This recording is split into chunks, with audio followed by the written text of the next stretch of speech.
Okay, so before we start, let us pray muna. In the name of the Father, and of the Son, and of the Holy Spirit. Amen. Our Father in heaven, holy be your name. Your kingdom come. Your will be done on earth as it is in heaven. Give us this day our daily bread, and forgive us our trespasses. We forgive those who trespass against us. Lead us not into temptation, but deliver us from evil. Amen. In the name of the Father, the Son, and the Holy Spirit. Amen. Magandang hapon sa inyo lahat, guys. Good afternoon. Good afternoon. Magandang hapon din po. Okay. So, let us take a short of review regarding our topic. So, we have these parts of the Arduino.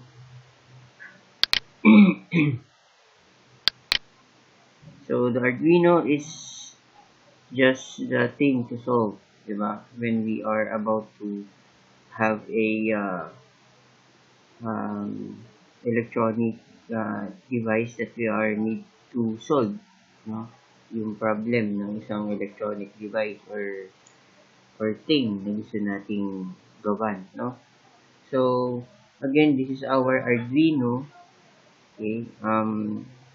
I will tell you on when you are to um, buy this microcontroller. Okay. And so, ito yung parts niya. Alam ko, na-discuss ko na ito eh. So, we have the LED, we have the digital and output pins. So, nakikita ba guys yan? Dito yung digital and output pins. So, digital input and output pins. So, starting from 0 up to 13. So, 0 up to 13. Yan ang ating input and output pins. Digital siya. Okay? Yan. Tapos, you would see here on the numbers 3, 5, 6, 9, 10, and 11, there are tilde signs. May tilde. Okay? So, they are the digital PWM or pulse width modulation pins. Meaning, this pin 3, 5, 6, 9, 10, and 11 can accept analog. Ibig sabihin ng PWM, pulse width modulation.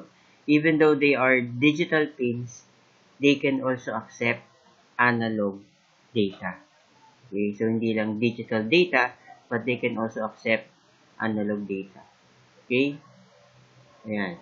So, we have here at the bottom, dito, another pins. We have the power and the ground pins.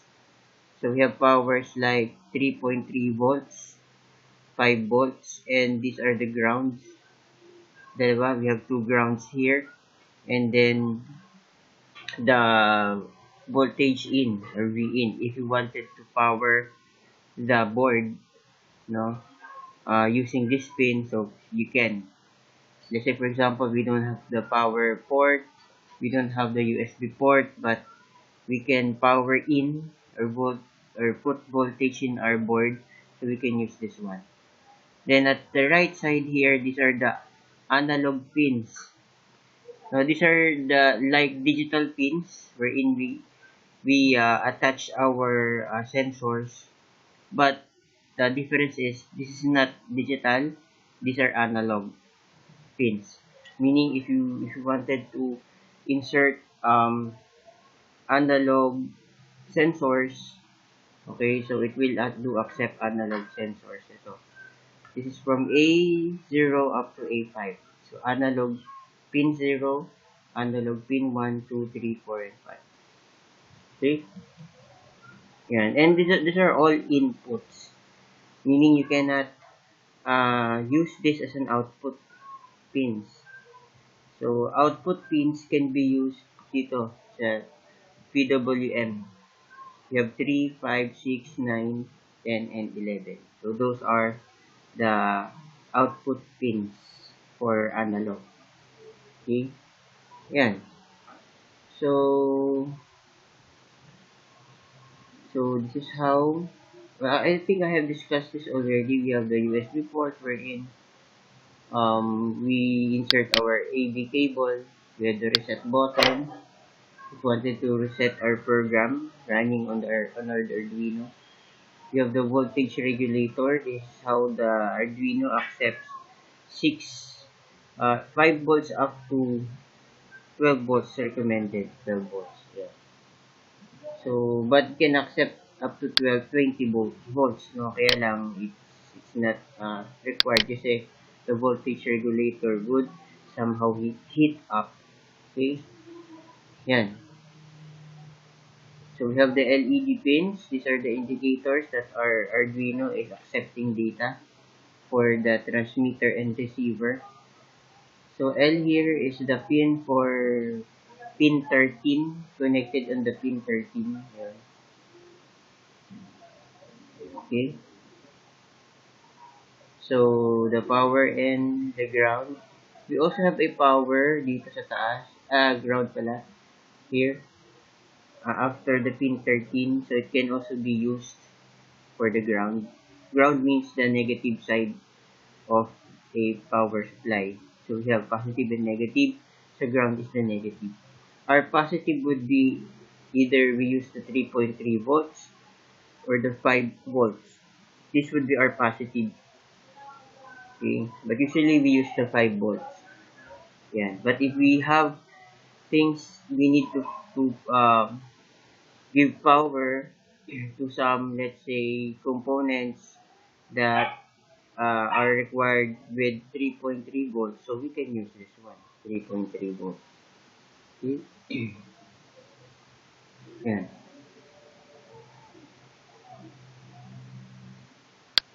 So how do we plug our Arduino? Yeah. So plug in your Arduino. So we need a cable, the USB AB cable. So we need a computer, and then we're going to plug it into our Arduino Uno board. Yeah. So that's the USB, and then this is the Type B of the USB port on our Arduino. Okay, it's just like the cable of our printer. So if we do have a printer or even a scanner, so that's the Type AB cable. So the one that is to be inserted into our computer is the USB type, the A type, and then for the B type is then we have to insert it on Arduino. So we need to insert it on Arduino in order to power up our Arduino board. Okay? Yeah. So this power cable, power barrel here, power jack is to be used if we are to deploy our Arduino, okay, without even our computer, so for the power supply. Yeah. So what happens when you plug in the Arduino? So the power LED labeled to on, so this one, should light up. And if this is the first time you plug in it, then LED on Arduino near pin 13, this one, should start blinking. Yan. So when you plug in at the first time, our Arduino, so the LED here, which is close to pin 13, will blink. Okay, so meaning it is running already. So this LED is connected actually to pin 13. Okay, so that's for the first time that we are to plug in our Arduino into our computer. Yan. So you power up your Arduino for the first time. You can always use a cable, USB cable and a port on your computer to power the Arduino. So the Arduino can also be powered by attaching it to a power supply that's plugged in to a wall outlet. So this one. Okay? Yeah. So this is the power port, the barrel jack of the Arduino. So if we are to deploy our project in an Arduino without having a USB cable on a computer, so in order to power up our Arduino, so we need to have a cable here. Okay? Yan. This one, the power port. So attach the power supply to the power port on the Arduino. So you need not to simultaneously insert this, so the USB and this one, because when you insert your USB cable to your Arduino, it will automatically light up your Arduino. So the Arduino already has a power. So you no need to put or to insert the power port here. Again, the power port is just to use when you are to deploy your project, when you're going to test your project, and the cord of your laptop is not that long enough to power up your Arduino, so you have to use the power cord. So, yan. So, next, plug your power supply into a surge protector, then into a wall socket. Yeah, just like this one. So, you have your extension, or you have your power cord here powering up your Arduino. Okay.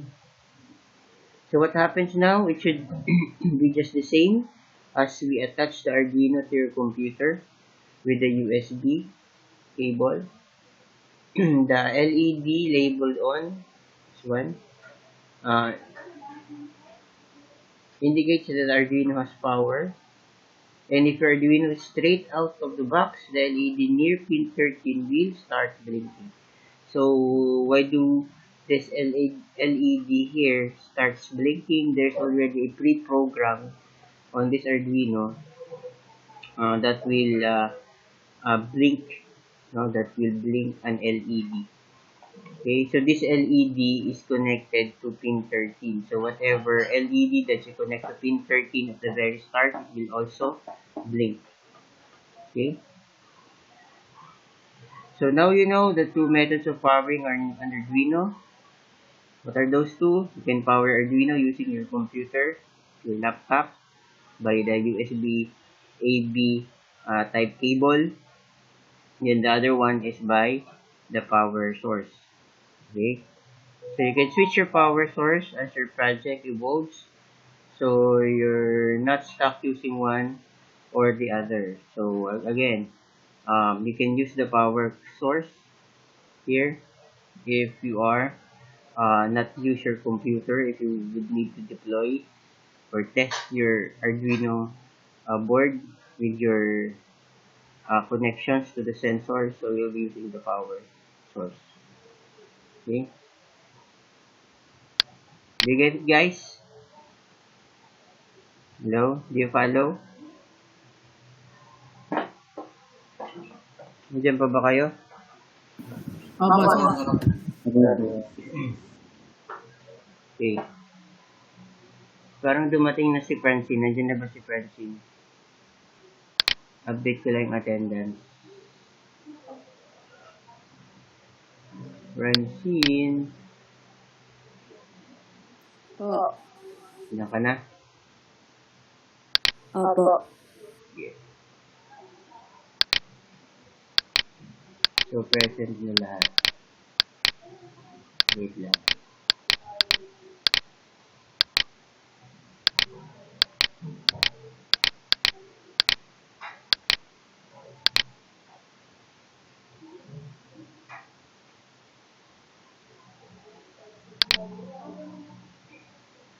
Okay, so, what are the components that we are usually would need to use at the very first programming that we will be doing with Arduino? These are some of the tools or the components, okay? So let's say for example, sabi dito, notice that you have purchased the components and its parts. So you may wish to learn more about individual pieces. So there are several different types of resources that can help you to figure out which parts to use and where to put them. Actually, when you purchase an Arduino, it would have this kind of product, okay? And then it has a box, and then the box has compartments. Yun. So we will be going to purchase. And they are some of the parts are numbered, and some of the parts are, some stores do have guides. Okay? So some stores provides data sheet. So data sheets are actually a sheet or a paper that lets you or gives you the information about a certain component. No? So yeah, parang ganito. Let's say an LED. So it has features of it lights up, etc. Then it has symbols like this one, the ratings, etc. Yeah. So datasheet gives up you the information about the component that you have. Okay. So we're now on chapter 2. So meet the circuit. So building your first circuit. So yan. So we have learned a bit about Arduino and its part. So we also were introduced to some of the components of the tools we'll be using. Yan. So ito naman, some of the electronics practice and theory you will need to know to build circuits. So these are theories naman regarding on how to build our circuit. So the circuit is the building block of electronics. So we are actually to design a circuit before we do tests, no, yung ating mga product. Okay? So there are many different types of projects that you can find, that you can build with an Arduino. You are only limited to your imagination. So as long as there are sensors, as long as you know how to program using C++, talagang your imagination is your limitation. Okay? So while there are many different types of projects, all the projects we will show you on these sites are all built using circuits. So lahat talaga ng projects that you are to build with Arduino is built through circuits. So first, we will look at the circuit. Then we will build our first circuit. Actually, ang first circuit that we are going to build is through simulation. Okay? So, once na I have done discussing you all of this um, pre information about the Arduino, so we will turn our laboratory to a simulation. So, there is an app na gagamitin natin, you know? Okay? And then, after simulation, if you know how to program, then that's the time siguro that I would advise you to buy your Arduino kit and so that you could physically configure it, as far as you know now na how to program using the simulation. It's basically almost the same, no? It's almost the same. The simulation and the app simulation and the real world, no? Real world circuit. Okay? Balikan natin to. Here's some illustration of Arduino projects. You can see that circuits can take different forms. In the cardboard or in a cardboard robot, you can see the circuit. By a circuit is what is controlling the robot. Yan, example daw. We have this photoresistor and speaker circuit. So photoresistor is an LDR sensor. So it actually measures the light ng ilaw. So then we have a speaker, a piato speaker. So siguro you can have, let's say, a project that when it is dark, it will alarm.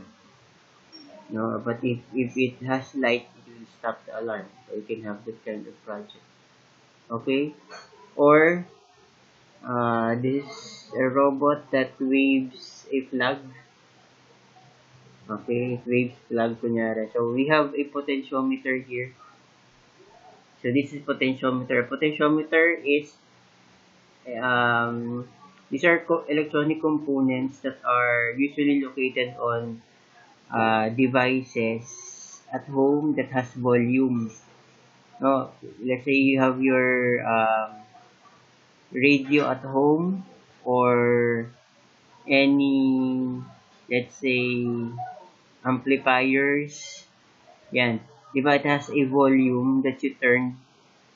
Diba may be volume na tina-turn kayo. No, so the volume is just a cover. No, yung knob niya is just a cover. So when you pull the knob out, you'll be seeing the potentiometer inside. Yun.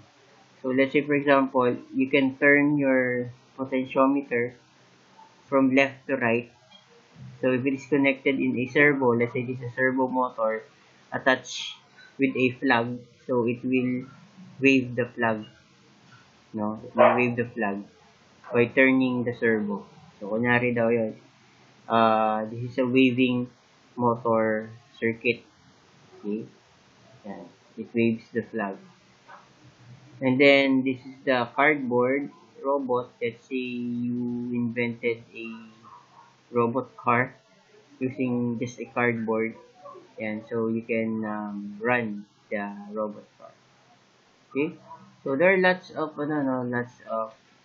projects that we can do with Arduino.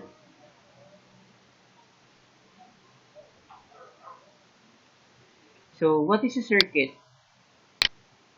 So if you've ever been to or heard about a race car, you know that there refers to the track as a circuit. So a circuit just means that there is a completely closed loop. So the car passes from the start line and end at the same place. So when we say circuits, kunyari, this is a track of a car. Let's say a car race track. Yan.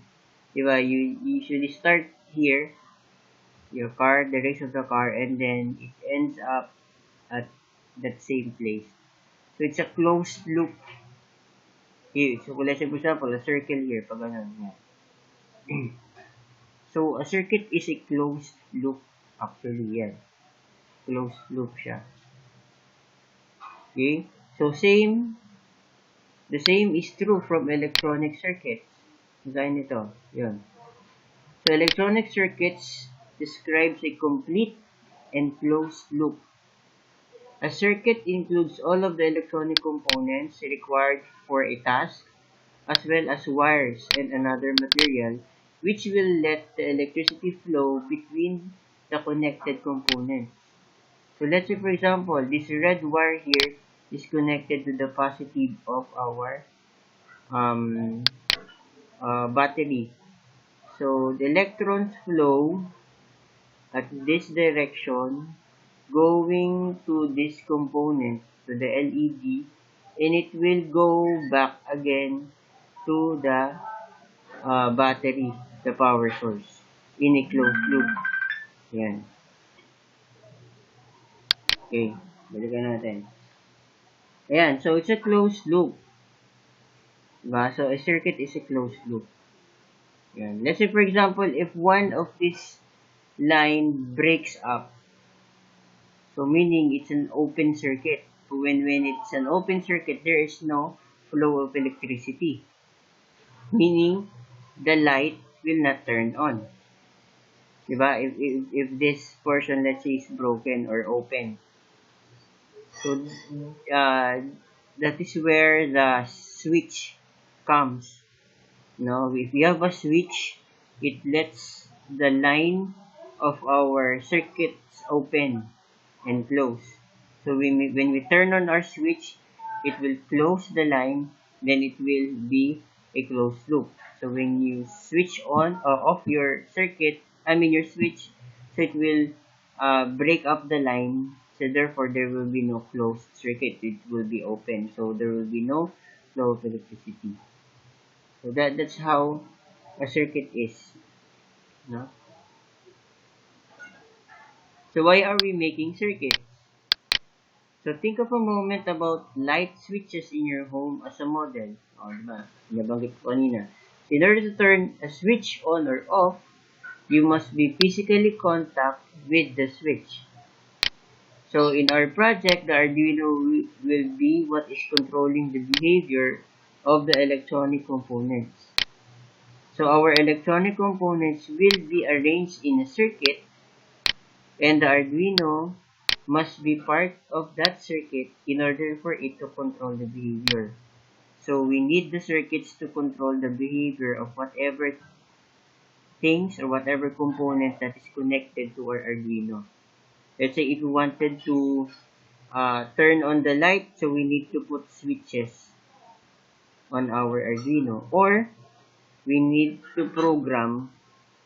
Now we need to program our Arduino whether are we going to give power or not. Diba? So giving power means we're providing one signal of 1 if it's a digital, and a signal of 0 if we wanted to turn off the power. So 1 also means high, 0 means low. So when we give a high value or high data, meaning we are giving, or the Arduino is giving power to the component that is connected to the Arduino. So let's say a sensor, or a motor, or an LED, or any light. Diba? So when we put high or give high value to that component, it will turn on because we are giving a power source or power supply. Now if we give a value of low, meaning that's 0, so there will be no power to that component, so it will stop. No? So the component will stop. So circuits allow the Arduino to connect to the electrical components. So turning off and on a variety of objects, let's say speakers, LEDs, monitors, etc. So anything that is connected to the Arduino. Or learning something about what state they are. Ayan. So as long as we figure out how to have Arduino connected to the object, we can control it with electricity and later programming. Yun. Sabi ko kanina. So we can control, or we can control whatever things that we need to control to give them electricity just to function by means of programming. So we will program our Arduino to give power to those components, like the speakers nga, the LEDs, the motors, or any sensors, etc. Okay? So what makes up a circuit? So there are two main parts that make up a circuit. Yeah. The conductive lines and the components. Okay? So what is this conductive lines? So while most of the focus of a circuit is placed on the components, you cannot have a circuit without some of the connection between the components. So the conductive lines are the connection between the components. Kagaya nito, if you have a printed circuit board, look at its other side, no? Yan, the underneath of the board. So this is our conductive lines. Yan.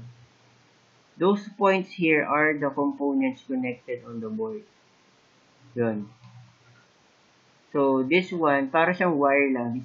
This acts as a wire that these components are connected together. Okay? Yan. So these are the conductive lines.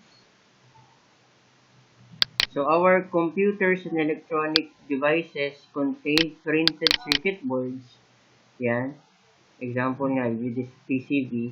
So printed circuit boards are composed of base layers of materials that do not conduct electricity, and to fine lines of conductive material have been applied. So the color green are the materials that do not actually conduct electricity. Yan yung mga green na to, diba? The board itself, it doesn't conduct electricity. And then, syempre, just in order for those components that would somehow connect them through electricity. So, kaya meron tayong, that's why we have this conductive lines. Yeah, here. Okay? So, the conductive lines connect components that are soldered to the PCB. Yan. So, ito yun. These are soldered. Ito makita nyo na to. Yan. Meaning they are the components that are soldered on the board.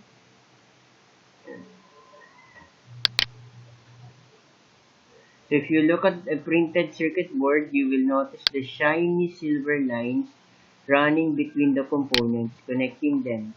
These lines are like wires stuck on a flat surface. So ito yun. Yan. Okay. Ayan. So yan yung mga, this acts like a wires. An open wire, actually. Yan. That is flattened on the board. Okay? Just like this one, if we have our battery, then we have this line connected to our LED. Yan. We have our resistor. There's the line connected to the LED. So this is the conductive line. These are the conductive lines. Yan. Just like this one at the back side of our circuit board. So electricity flows through the metal legs and into the component. So the electricity flows through these conductive lines na to.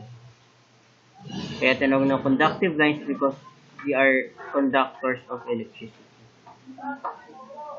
So these are some of the components that we are to use with in our Arduino. So the other requirement for a complete circuit are the components. So syempre, so we need the components because those components are somehow needed in a circuit, especially the resistors, so mga tong resistors na to. So the components form the locations that need to be connected with the circuit. Okay? So imagine nyo lang, let's say this, we have two LEDs, we have the push button, then the resistors, then there are wires here. Yeah, this is just the breadboard, meaning a prototype board wherein you can test your component. But if you are deployed this in a what you call this, in a product, so you'll have to solder this in this PCB board. Ito na siya. Okay, so this is the the breadboard used for testing our component. But if you want to deploy it na in fixed, so this what ito na itsura niya. So will be you'll have to solder this and a in a PCB board, okay, printed circuit board. Yeah. But we're not going to do this. In our project, we just have to use a breadboard. So we're not going to make any circuit board. Okay. Yeah. So where do we begin? So the first circuit we're going to build is an LED bulb flashlight powered by a battery. The problem is we do not have that yet for now.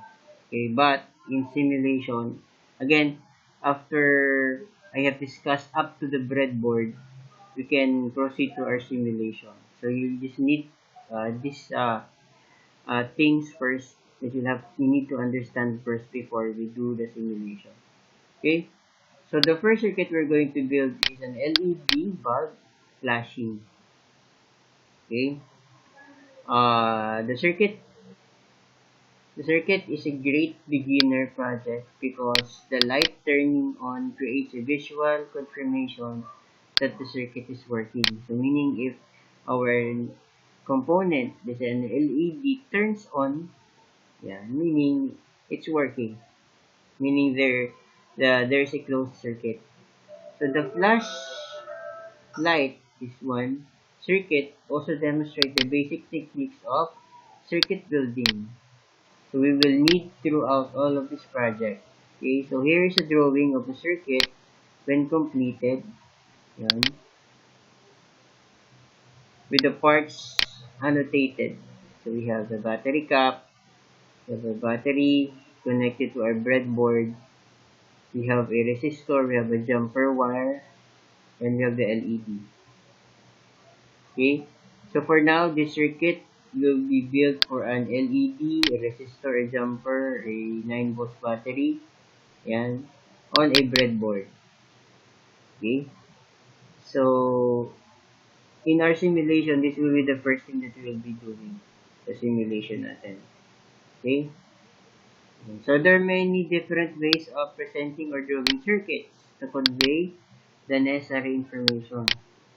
Okay, so hindi lang basta ganito, kasi this is for sabihin natin, anong tawag doon, for beginners guide, kumbaga. The terms for those who are not techie, parang ganun, for beginners. But there are different drawings or circuit drawings that is being conveyed for necessary information, and that's our next topic. It's what we call the schematics. Yan. Kumbaga, this is just for layman's term. For layman's term, okay, so it's the battery. I have to connect this wire, positive wire, to this port of the breadboard. Then the negative is on this side. And then one part of the resistor is on the positive. Yan. And then going to the LED or the lead of the LED or pin of the LED. And then on this side of the LED is connected to the negative part of the battery. So there's a closed loop. Closed loop yan, di ba? So there's your positive here going to this portion of our resistor, going to this leg of the LED, di ba? This pin, and then from this pin going to the other pin of the LED, passing to the negative side. Ayun. Going back to the battery. Diba? So, this is a layman's term showing the closed loop of a circuit. Yan. Now, actually, this isn't always the clearest way to see what is happening. So, some circuits have a ton of parts. So, it would be hard nga naman for one to draw like this one. No? So, schematics are a great way to make drawing of circuit that are simplified parts and show how they are connected together. So, meron talagang drawing sa in this electrical field, no? By showing how a circuit are being connected together. So, tawag nga doon ay schematics. So, that's the next topic, the schematic. Okay? So, what is a schematic? A schematic is a diagram of a relationships of the electronic components in a circuit. Yan. It's a relationship of the electronic components in a circuit. Drawn. Sabihin in a form of diagram. Yan. So, in a schematic, we can see the components that are part of the circuit and how they are attached to each other. Okay, so how do we attach those components to each other? By means of this schematic diagram. Yan. So let us start by looking at simple schematic that represents our basic circuit. Ito. Yung dalawang drawing sa baba. So we'll get into these details. So look at the drawing. Okay? Look at this drawing. So, at the left side, this is the schematic diagram of this circuit. Ito. The drawing of the basic circuit. This is for the layman's term. Okay? Yan. So, if you know how to read this schematic diagram, you can actually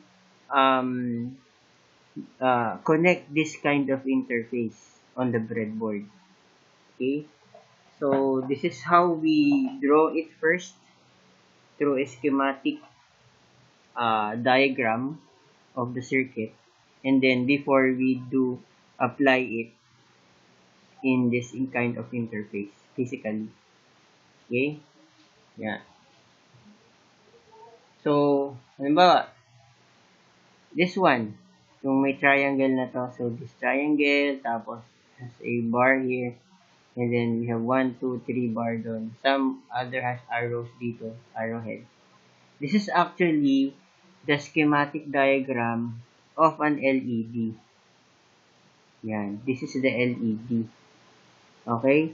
Now, this pin here, under the base of the triangle, this is the anode. Anode, and then this one here, portion here, after this bar, yan, is the cathode. Meaning, this is the positive side and the negative side of the LED pin. Yun. Okay, so in this case, I think this is the positive. Ito yun yung anode. This one. And then this pin here, ito siya, the negative side. Okay? Now, this one, yan, may zigzag na line. This is our resistor. This one, yan, resistor. Okay? So, this is his other pin, and this is the other pin of the resistor. Yan. This is the pin, and this is the other pin of the resistor, or the leg of the resistor. Yan. The resistor is actually ang tawag dun? I forgot the term. Meaning, it doesn't have a negative or positive side. So, meaning you can even turn it at the other side around. So, you can, because it doesn't have a positive and a negative pin. Yan. So, yan. And then, this one here, with a long bar, then a short, a long, and a short. This is the battery. Okay? So, the side wherein on the left side starts with a long bar, meaning that's the positive power of the battery, and then this would now the right side now with the short bar is our negative side of the battery. Okay? So if you're going to look at this diagram, this schematic diagram, imagine this is the battery. So you have your battery, this one. So the positive side of the battery here, yan, meaning it is connected to the one pin or one leg of the resistor. This is what it is, you know. The red wire here is the positive connected to the leg of the resistor. Yun, so you have to connect it. Then the other leg of the resistor here, this one, okay, should be connected to the anode of the LED. Meaning should be connected to the positive side of the LED. This one side here. Yun. And then the cathode, meaning the other side of the LED, the negative side or the negative leg of the LED here, is connected to the negative of the battery or the ground of the battery.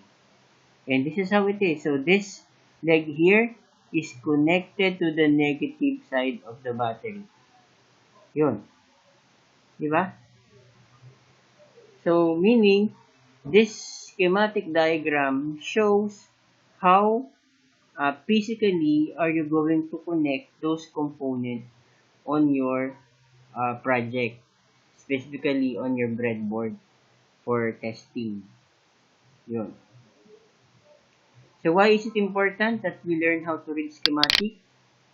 Siguro, ano nyo na ibig ko sabihin, because of what I have discussed here, you would know the importance of having schematic. So, most electronic projects and components are presented by schematics. Okay? So, you will be presented through a schematic diagram. So not necessarily by drawing or photograph.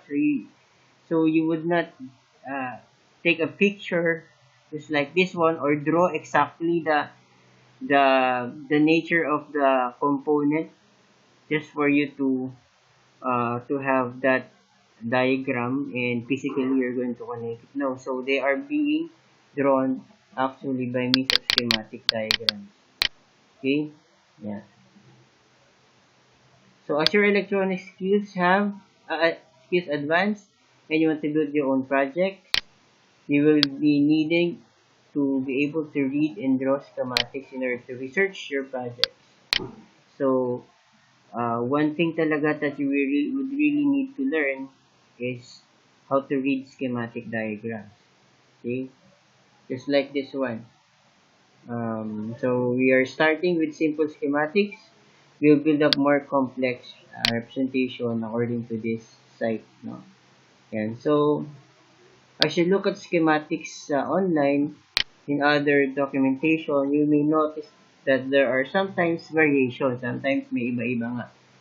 Kaya sabi kanina, some schematics of an LED has an arrow here. So ito siya. Yeah. Okay? So don't worry if the schematic symbols don't look exactly alike. But somehow, yan, these are all the same.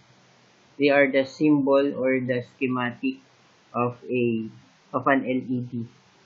So we have a triangle, then a bar here, then we have the line here, then a line. Yan. So then we have the arrow. Sometimes there are three arrows dito.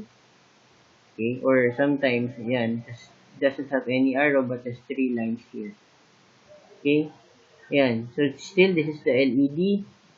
Sometimes they put a circle on the triangle and on the bar. Then you have a two arrow here. So this is the LED also. So it's the same. Sometimes it's a bold here.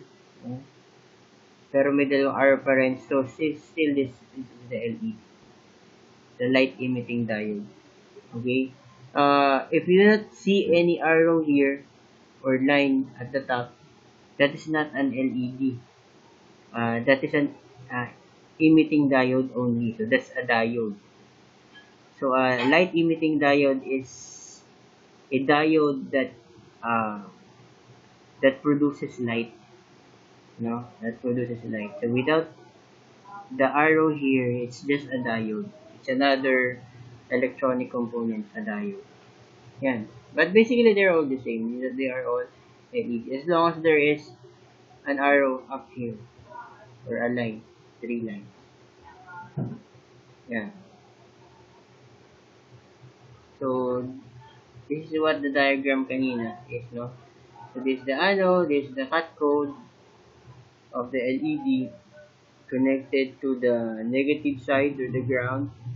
This is our battery, the positive side of our battery connected to the resistor, to the other end of the resistor, and the other end would be connected on the LED. Yun, di ba? So, if you know how to read this, you can do this physically, just like this one. Because this would be your reference. Again, di ba? This is your battery. The negative side of our battery, which is the ground, is connected to the negative side of the LED, the cathode. So, ito yun. This is the negative side of the black wire connected to the negative side of the LED. And then the positive side of the LED, which is the anode, is connected to the resistor. This one, connected to the resistor. And then the other side of the resistor is connected to the positive side of the battery. Yun, the red wire. Okay? Do you follow, guys? Hello? Gets ba yun? Huh? So, you have now learned some of the basic schematic, electronic schematic. Okay? So, schematics are primarily concerned with the diagramming how the components are connected in the circuit. So it's a diagramming, diba? How components are connected to the circuit. How the LED, how the resistor is connected to our battery. So yun yun. Yeah. And will sacrifice clarity in how the components are set up physically, di ba kanina? Straight to demonstrate better on how they are connected electronically, di ba? So how physically are connected your components is based on your schematic. So ito lang naman ulit yung symbols. So for the battery, so we have this symbol, the schematic symbol. For the LED, so we have this symbol. Again, this is the anode and the cathode. In this portion here, this is the anode, the longer leg or the longer pin of the LED is the anode, and the cathode is the shorter pin. Cathode means the negative. So meaning this is the longer leg of the LED because this is the anode, the positive side, and this portion here is the cathode or the negative side of the LED, this one. Yun. Now for resistor, so this is the resistor. Resistors are binomials, ibig sabihin, polynomials, ibig sabihin it doesn't have any positive side or negative side. So it can either be flipped around, this can be positive, this can be negative, this can be negative, this can be positive, so you can flip it around, so you can use either sides of the resistor. Okay? Yan. So these are just simple schematic symbols of certain components. And we do have lots of components in our Arduino. Okay? Other symbols would be, there are a few other ways to symbols from a power source. Sa power source naman, sometimes positive side is like this symbol, and ground is this one. So we have the longer bar or the longer line, and we have the next shorter line, and then the shorter line. So this is the ground. The ground. For the positive, meaning ground means this is the negative side. And then you have for the positive side, you have this one, the arrow, and then like that. Okay? Yeah. So drawing a schematic, so we've seen an example of a schematic, and the symbols that are used in the schematic is for our first circuit. How would you connect the symbols to draw a schematic? Okay, again, explain ko na kanina. So we'll start with the symbol for resistor. Remember that the resistor is reversible. Ayun. So it does not matter which end is which. So this can either be positive, this can either be positive, this can either be negative, this can either be negative. So the term is reversible. So by bipolar, meaning kahit alin niya. So we'll ayan, example, the drawing like this drawing. So ibig sabihin, you have to need a resistor, di ba? And then the other end of the resistor is connected to the anode of our LED, to the positive side of the LED, this is the negative side. Yun lang naman na yung ano na yan, yung example na to. Okay? Then the negative is on the negative side, the cathode is connected to the negative or to the ground of the battery. Okay? Gets ba yun, guys? Do you follow?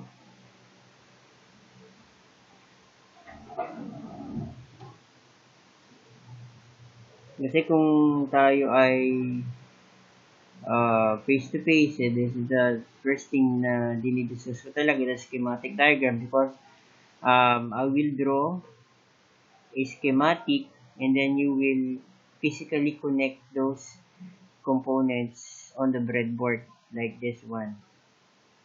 Ayan. So I'll be drawing a schematic, and then you will be uh, do the interface of it physically according to the diagram on the schematic.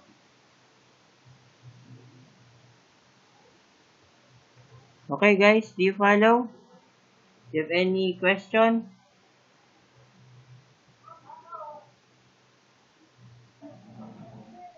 Did you understand? Opo, sir. Okay, how about the others? Opo, sir. Okay. So let's proceed to the use of a breadboard.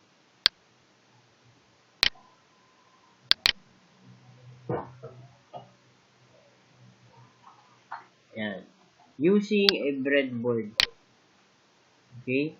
So how do we attach the components to build the circuit? So syempre, we need to have a breadboard. Okay. So if we take a look at the picture of the finished basic circuit again, we'll notice that there is a breadboard beneath all of the components. This is the breadboard. Okay. Breadboard. So why do we use a breadboard? The breadboard allows us to connect all of our components in one place. Parang this would serve as our circuit board, for testing our components, our circuit. So we could never hold all the pieces together with our fingers, and we don't want to permanently attach them to each other initially. Kasi kagaya nito, we cannot solder this leg of this resistor to this wire and then solder this to the other leg of this LED. No, you cannot attach them together permanently. How about what if we wanted to reconfigure our circuit? If they're permanently connected together, then we have to cut it again, diba? So that's why we need this temporarily board for us for testing, diba? Yeah. So these are the initial board that we use. So we know that a circuit is a loop and the components must be connected. So the breadboard allows us to connect our components to each other rapidly and gives us the flexibility to easily adjust our circuits. Diba? All we need to do is just uh, push this to the holes of our breadboard and we can detach it again and then reconfigure our components. So using breadboard allows us to rapidly prototype our project. So using the breadboard, we are designing a prototype of our project. Okay?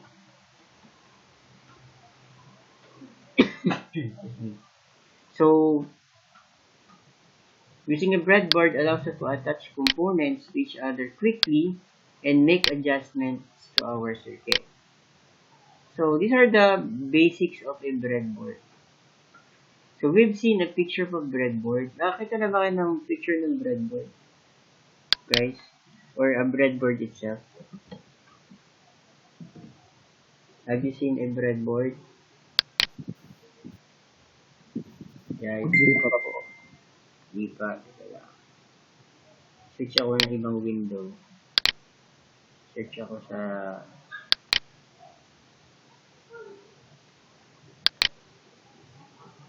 hmm,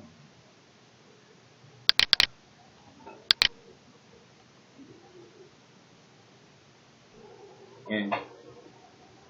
So, search ko lang kay Google, breadboard. So, this is an example of a breadboard. Some are small breadboards, some breadboards are long, like this one. Yan.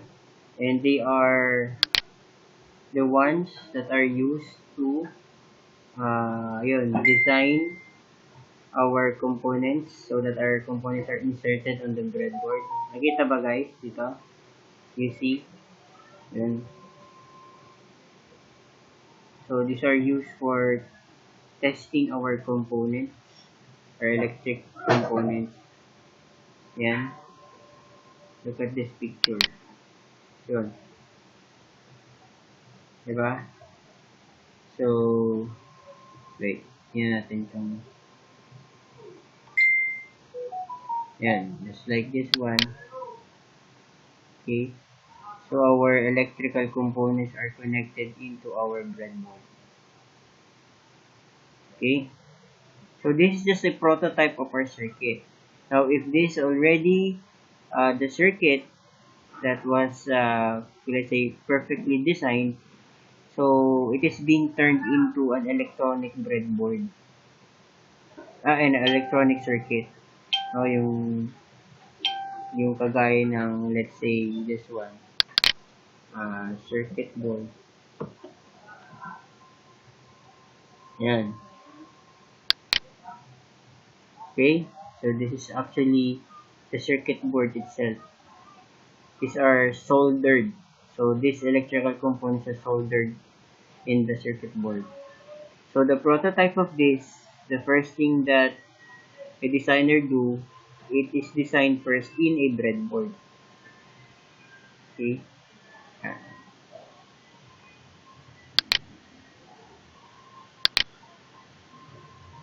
Okay? So, ganun yung breadboard.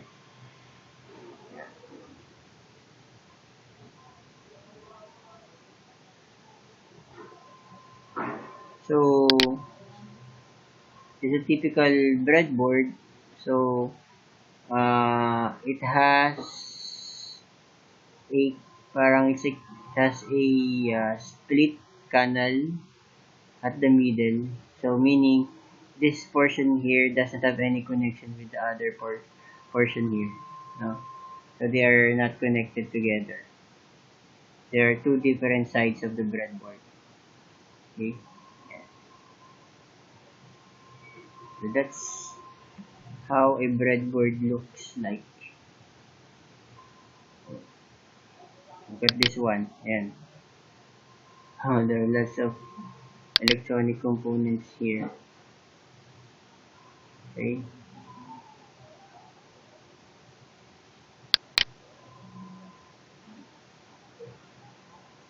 So let's go back to our slide.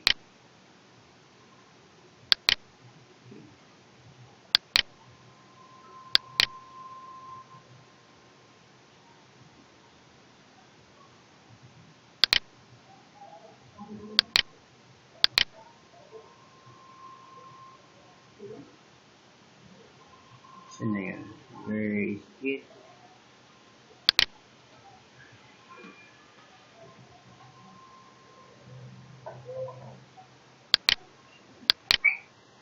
Okay. Ayan.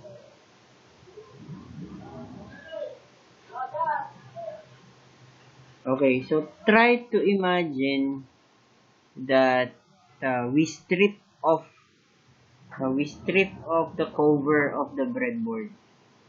Yan. So, parang this is the internal part of the breadboard. Okay? So, as you can see here, guys, yan, nakalagay X-ray view of a breadboard. So, let's say the cover was removed. Okay? And this is what a breadboard looks inside. Okay? So, we have here, guys, how do we say this? These are the positive and negative rail of the breadboard. Okay, you have the positive, negative, positive, negative. These are the rail, meaning this negative rail here are connected together. These are metal strips that connects all the points, no? Yan. Yung small square dito, this is where we insert our component, our electrical component. So, dyan natin ini-insert. So, siguro next meeting live, kakata ko sa inyo kung paano mag-insert live in a live video. Okay? So, for now, we are learning muna some theories, concepts, and then probably by next week, if we are done with this, we'll go through the simulation. Okay? Yan. So, again, Yan, these are connected together. Yan. Those strips here. Yan, they are connected together. Likewise with the positive, yun. Up to there, up to that end, they are connected together because that's a metal strip. Parang wire, it's a wire connected together. And that's why when you insert a positive power here, meaning yan, the whole line here up to this very end is a negative, is a positive power. Now, if you connect a negative power to this end, up to that very end, dito, they are all connected to the negative power source. Just like with the rail below, the negative or the positive. But some breadboard doesn't have any symbols like negative or positive. So whichever rail that you use, it would do. Let's say for example, this rail, you've used this as a positive, and then this rail has been used as a negative from the power source. Pwede naman. So some doesn't have any symbols like this. So maybe it would be up to you whether which rail are you going to use for the negative and for the positive. Okay? And now, these columns here, ito, you have column 1, column 2, column 3, etc. Column, yeah. And there are columns again at the bottom. Now, they are not connected together. This is the other side of the breadboard, and this is the other side of the breadboard. So, it has 1, 2, 3, 4, 5 points. Yan. May 5 points. And then below here, it also have 5 points. Now, these 5 points here are connected vertically. Yan. So, ganun. They are connected vertically. So, they are not connected horizontally just like the rail. No? Hindi sila connected pa ganun. They are not connected vertically. So, they are connected horizontally. They are not connected horizontally. They are connected vertically. Yan. That's why when you put a positive here, wire, so up to this very end, downward, they are connected. Yan. Okay, so they are not connected vertically. So these are the metal strips connect these tie points. So these points are connected and this one are connected. So meaning if you insert a wire here, diba? So the electricity will flow on this line only, on this vertical uh, metal strip. Pag ganun lang, pataas. Okay? Yan. So it will not flow horizontally sa yung electricity.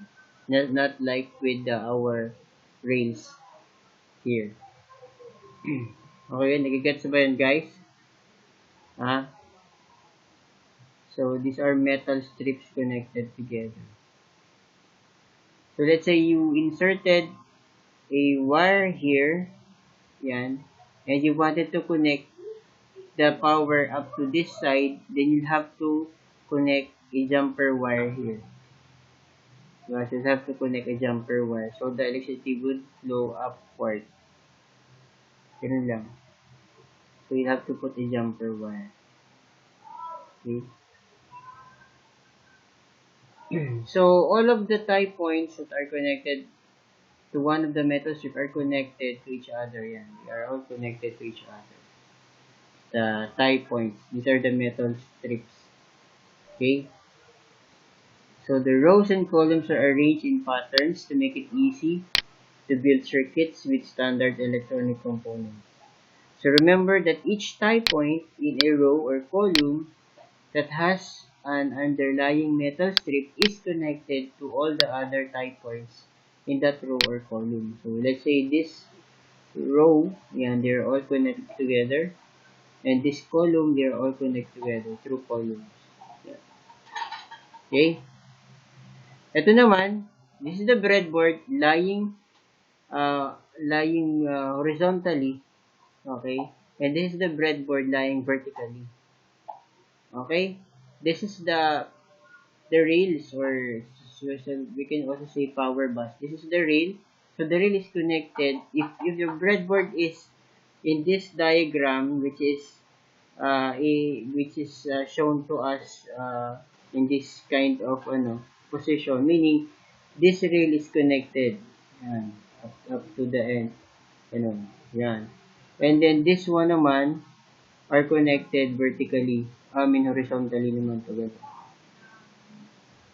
This is just flip upwards lang in this picture. Okay, this is actually the cover. So, this one are connected together pa ganun. Okay? This one are connected, connected. So, they're not connected up, from up to down. Kasi ito yun, no? They are connected horizontally. So, they're just flip lang. Wait lang. Try natin yung i-flip natin.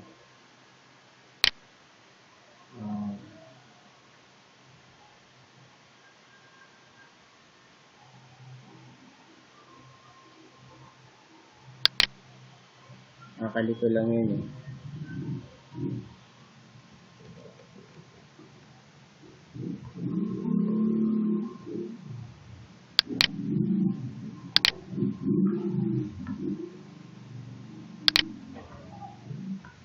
Wait lang.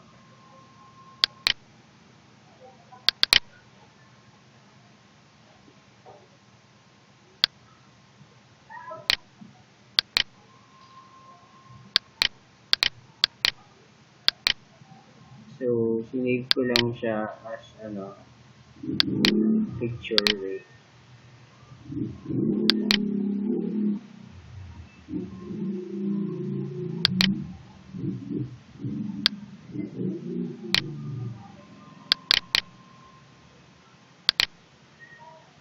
And I have just saved that diagram as a JPEG. And so that I could flip it over. Ayan, so it is shown to us in this way. Kaya lang the next page that we see that already has a cover, it is actually shown us in this manner. Diba? Ayan. Okay, so yan, pinlip ko lang Kanina it was shown as in this way, and then the next thing with the cover, it was shown like this way. So meaning, as you can see, yan, so this is our power base or the power rail, and they are all connected together. Yun, so ganun, the negative and the positive. And all of these pins are connected in this way. Yan. Okay, so they're not connected downwards, so they're connected horizontally in this manner. Okay, gets ba yun, guys? Do you follow? Just flip over. It was flipped over on the next on the next picture.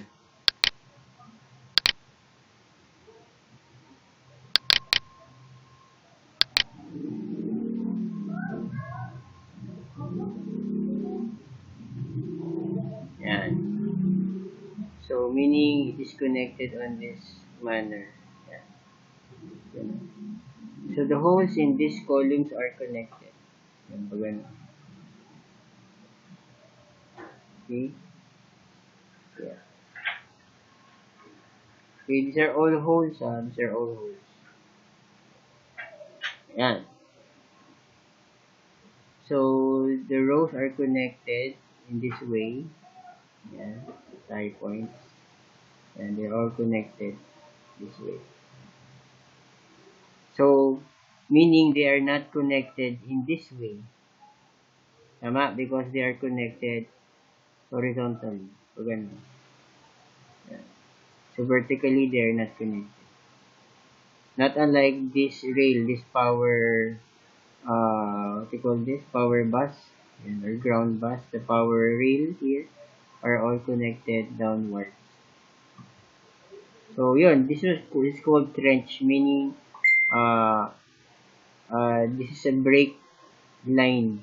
So, meaning they are not connected to each other. So, how do we insert components. Yan. So, let's say for example, this LED. Yan. So, LEDs are connected in this way kasi this, di ba, itong holes na to are connected pag ganun, horizontal, di ba? So, meaning, the other side is on this side. And this, let's say this, the positive side is the negative side. They are not connected together. Okay? So, that's why we put our components at this way, at this manner. Yeah. Do you follow, guys? So you cannot insert this LED na, let's say the other fit would be here and the other fit would be here. So hindi kasi it's it's connected horizontally, diba? So it should not be inserted in that way. So it should be inserted on the manner in which the other feet doesn't have any connection on the other feet or on the other pin. Parang ganyan. Kuha ba yun, guys? Naintindihan? Opo.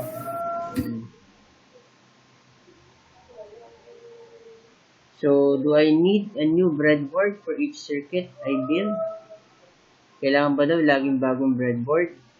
So, the great thing about breadboard is that it is very easy to change out the parts of a circuit or make a new one entirely. So, you could make all of the circuits in the book by reusing one breadboard. Ibig sabihin, kailangan lang talaga natin kahit isang breadboard lang. Why? Kasi, if you already have the circuit, yan, and you would build another one, and di tanggalin nyo lang, you just have to detach everything. Okay? What you need to remain is the schematic diagram. Okay? So, you'll have to remain the schematic diagram because in order for you to remember what or how these components are connected together, you would see it only on your schematic diagram. Okay? So, that's how important a schematic diagram is. You doesn't have to take picture all of your breadboards or on how it was connected together. No? Sometimes kasi ginagawa, pipicturean, no? In any position just for you to remember the components that are connected together. No? So it would be better for you to remember if you would draw a schematic diagram of that component. Okay? Or of that circuit. Kuha yung ating tawag nito, our breadboard. So, breadboard is very important. Okay? Teka lang. I think, meron akong, I think I have found a tutorial on breadboard.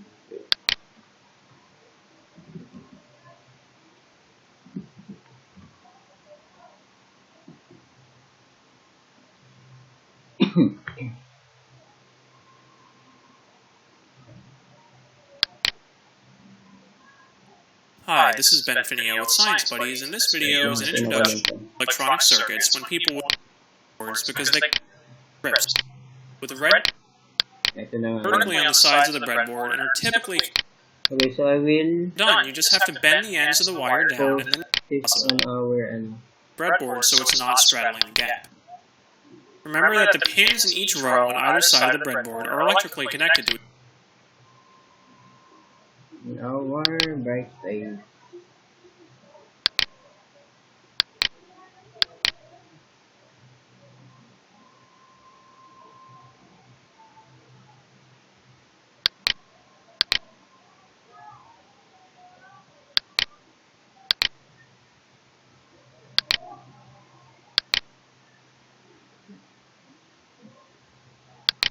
For further understanding about breadboard.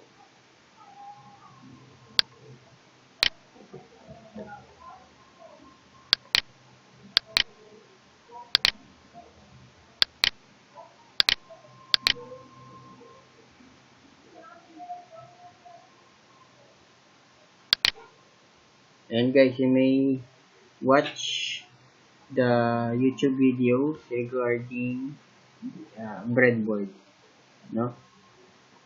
For further understanding. Pero pwede naman natin i-ano nga, guys. Para hindi natin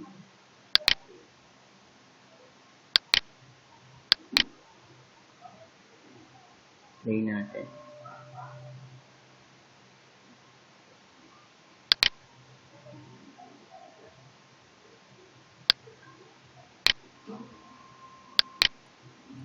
Hi, this is Ben Finio with Science Buddies, and this video is an introduction to how to use a breadboard. This is a breadboard. It's a rectangular piece of plastic with a grid of holes that allows you to easily and quickly build electronic circuits by pushing electronic components into the holes. For example, simple circuits like this one with a battery and an on-off switch to control a light.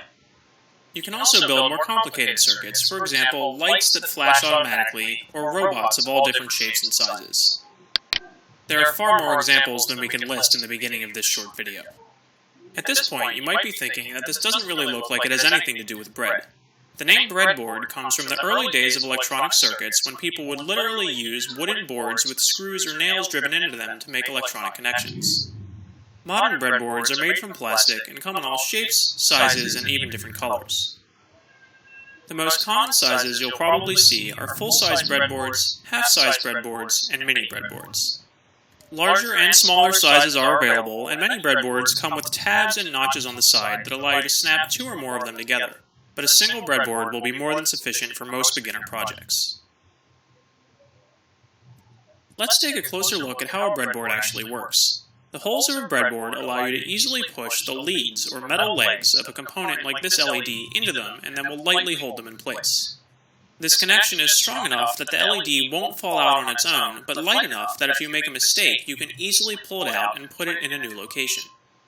Technically, these are called solderless breadboards because they can make these connections without using solder or melted metal to permanently bond electronic components together. Let's find out how breadboards can hold on to components without using solder. If you flip a breadboard over, they come with an adhesive backing that allows you to permanently stick them onto a project, for example, the breadboard stuck to this robot. If you remove that backing completely, like I've done with this breadboard here, you expose a series of metal strips that are inside the breadboard. These metal strips are what make mechanical and electrical connections to the components you insert into the breadboard. So yan guys yung yung metal strips, so tinanggal yung cover. So the cover was removed and then this is what you would see inside the breadboard. No? These are all metal strips connected together.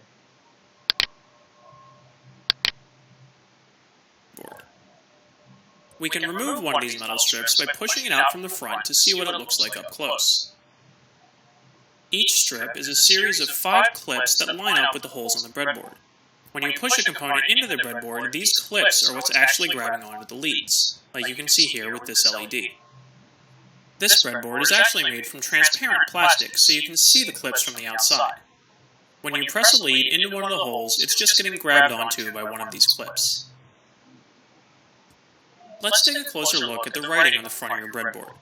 Your breadboard has columns labeled from A through J, and rows that start with 1 and go up to a number that depends on the size of the breadboard. These labels make it easy to follow directions when building a circuit. For example, all of these holes are in column C, and all of these holes are in row 12. Hole C12 is where column C intersects row 12. There are also long strips on either side of your breadboard that are usually labeled with red and black or red and blue lines and also a plus or minus sign. These are called either buses or rails and are used to deliver power to your entire circuit. Typically, the red one marked with a plus sign will connect to the positive battery terminal, and the black or blue one marked with a minus sign will connect to a negative battery terminal. Some breadboards, like this mini one, do not have power buses at all. Some full-size breadboards have power buses that run the entire length of the breadboard, as indicated by the continuous, unbroken red and black lines. Other ones have power buses that only run half the length of the breadboard, as indicated by the break in the lines here. This is convenient if you have a circuit that needs to be powered by 2 different voltage levels. Ayan, so if you have this long breadboard, so the power rail here or the power bus, yan, doesn't connect with each other on the half. So it's actually depicted by a straight red line or a blue line. So kita nyo, the red lines here are broken, meaning these two rail here or buses are not connected together. So if you wanted to for them to be connected, you need to put a jumper wire here from here and then to this other end. And if you do have this kind of breadboard, a very long breadboard.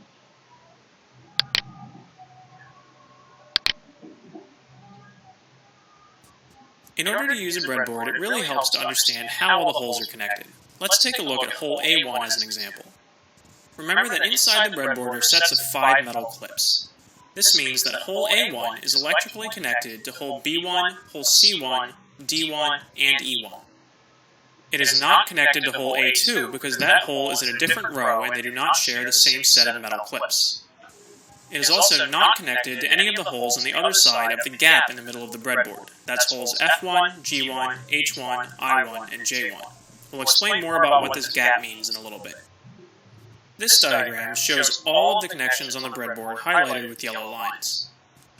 Each set of 5 holes forming half a row, that's those on the left in columns A through E, and those on the right in columns F through J, is electrically connected. The power buses run vertically on the sides of the breadboard and are typically connected over more than 5 holes, although this can vary from breadboard to breadboard. The individual power buses are not connected to each other. Let's take a look at what all this means for a common demonstration circuit with a battery, a resistor, and an LED. When I turn the battery pack on, the LED lights up. Pretty simple. Now let's zoom in and see how I actually have everything connected on the breadboard. The battery pack's red lead is connected to the power bus on the right side of the breadboard. This is connected to a jumper wire that goes to row 5, which then goes to the LED, over to row 5 on the other side, to a resistor, to the ground bus, and then to the battery pack's black lead. This diagram shows how electricity flows through the circuit using yellow arrows. This is called a closed circuit, or a complete path for electricity to flow. Remember that on each separate half of the breadboard, the holes in row 5 are electrically connected to each other. This means, for example, that I can take the leads of the LED and move them to different holes in row 5 and it will still light up. However, if I take the LED and move it to a different row entirely, like row 4 or row 6, it does not light up because there is no path for the electricity to flow. It has to be in row 5 to have that complete path. You can also reconfigure the entire circuit. For example, here I'm going to move the LED and the resistor over to the right side of the breadboard, and then connect the battery pack's negative lead to the ground bus on this side. While this looks different, electrically it is the same circuit, so the LED still lights up. You can see that in this diagram by tracing the yellow arrows, and noticing that there is still a closed path for the electricity to flow through the LED. Now let's take a look at some of the most common mistakes that students make when learning to use a breadboard. Here we have the demonstration circuit from the previous part of the video, with a battery, a resistor, and an LED. At first glance, everything probably looks fine, but when I turn the battery pack on, the LED doesn't light up. You won't know why unless you look closely at the breadboard. When we zoom in, you can see that one of the LED leads is actually in the wrong row. Notice how all of the connections are in row 5, except for this lead of the LED, which is in row 4. Remember that rows 4 and 5 are not electrically connected, so in order for electricity to have a complete path to flow, we have to move that LED lead over to row 5, and then the LED will light up. Every time you build a circuit, you should always double-check your wiring to make sure your connections are in the right place. Another common mistake is not firmly pushing leads or wires into the breadboard all the way. Watch what happens if I pull this jumper wire out slightly so the connection is loose. The LED will still light up intermittently, but bumping the wire or shaking the breadboard can easily make the LED go out. To make sure the connection stays secure, you have to make sure the jumper wire is pushed firmly into the breadboard on both ends. The same goes for other components like the LED itself. You can see that if I pull the LED out slightly, it might look like it's actually pushed into the breadboard, but it's actually very loose and won't stay lit. This is because the leads aren't pushed in all the way, so to make sure it stays on, you have to make sure the LED is pushed firmly into the breadboard along with the rest of the components. The next common mistake will depend on the individual components in the project you're doing. Some components have polarity, meaning the direction they are facing matters. LEDs are a great and very common example. Notice how if I grab the LED and flip it around, it doesn't stay lit. If you look closely at an LED, you'll see that the two legs are actually slightly different lengths. The longer leg is the positive side and has to be connected to the battery pack's red lead. The shorter leg is the negative side and needs to be connected to the black lead. The resistor, on the other hand, does not have a polarity associated with it, so I can flip the resistor around and the circuit will still work just fine.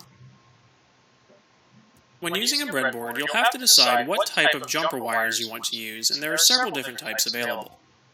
First are these long, flexible wires that come in many different colors and are usually sold in packs of at least 10. The wires themselves are very flexible, but they have metal pins attached to their ends that make them easy to press into the breadboard. While these wires can be very convenient for simple circuits, they can get very messy with complicated circuits, and as you add more and more to a breadboard, you'll eventually get a tangled nest of wires that can be very hard to keep track of. Another option is to buy a jumper wire kit. This is a small plastic container that comes with many different colors of wire that are pre-cut to certain lengths. The ends of these wires are bent down 90 degrees, which makes them easy to press into the breadboard and keep the wire flat, which can make the circuit much neater than the longer, loopier, flexible wires. The downside of these kits is that they usually only come with 1 or 2 lengths for each color, which can make it difficult to color code your circuit. The final option is to purchase special spools of wire called hookup wire, and use a tool called a wire stripper to cut them to length and then strip off some of the insulation to make your own jumper wires.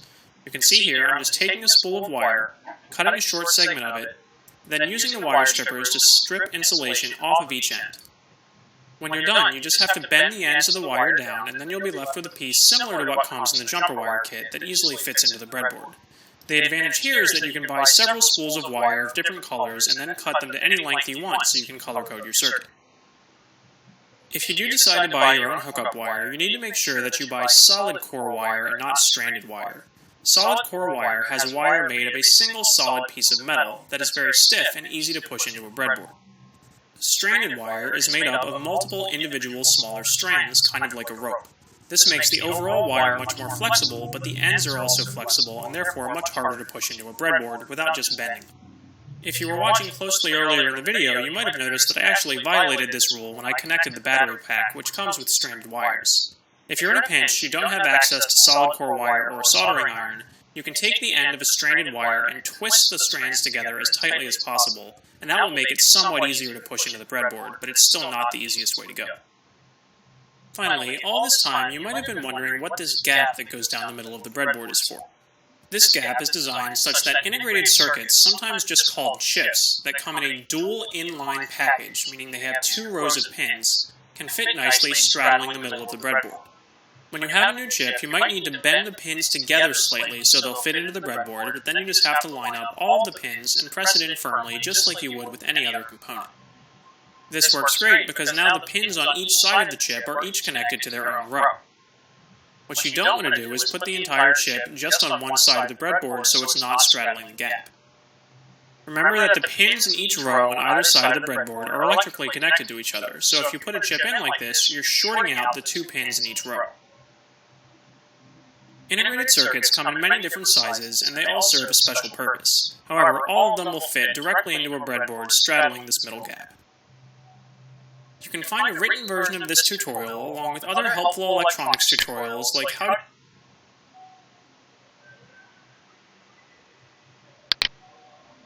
Ayan, so you can rewatch na lang ulit for you to really understand what a breadboard is. Okay? So, ayan guys. If you have any questions,